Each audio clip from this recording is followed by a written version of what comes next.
I was at Dollar Tree and I got some veggie burgers. A little coconut spray. And I let them defrost, which you're not supposed to do, but oh well. See how they fall apart? That's why you're not supposed to let them defrost. So we got to put them back together. We're missing a piece there. Don't pull them out, slide them out like that.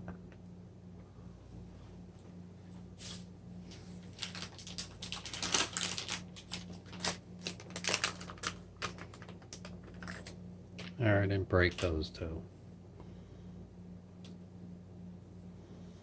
Make them a little rounder.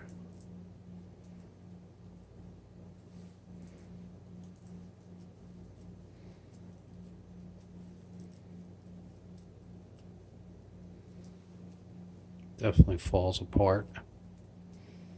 Definitely more veggie in that one. Alright, wait a minute. Before I put them on the fire, I'm going to spray the tops, get them ready for the other side, and wait for it. Yep, definitely smell the burny. We already did a test on the one that broke.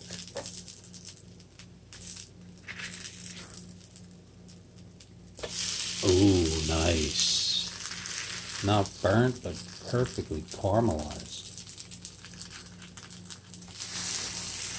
Say that was about 6 minutes. That will definitely give it a nice taste. Alright, you want to push them down, flatten them out a little. Nice. Like potato pancakes without the potatoes. Actually, they might have potatoes. I didn't look at the ingredients. I did look at the...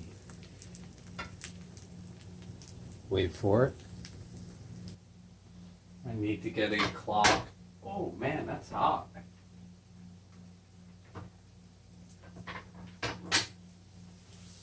Need to get a clock or a timer. It's been about 5 minutes on the other side. Ooh yeah. Wait for it. Ooh yeah. This is the second time I'm cooking it. I wanted to get a little bit more charring on the other side. Uh-oh, Houston, we have a problem. Wait for it. No more alarm. Fans on. Last night, this is what I made. Look, I browned it. I tasted it. It wasn't bad. But I wanted to get it to the next level. That is definitely the next level. Push them down. Now I can leave them off the fire, let them cool off. But tonight, I'm making tacos with that. Look at the difference between that and that. Definitely going to like that more. And this is Taco Tuesday. Vegetarian. Thank you, Dollar Tree, for your veggie burger. I've seen them for quite a while, and I haven't used them yet, and tonight I'm using them. Love you.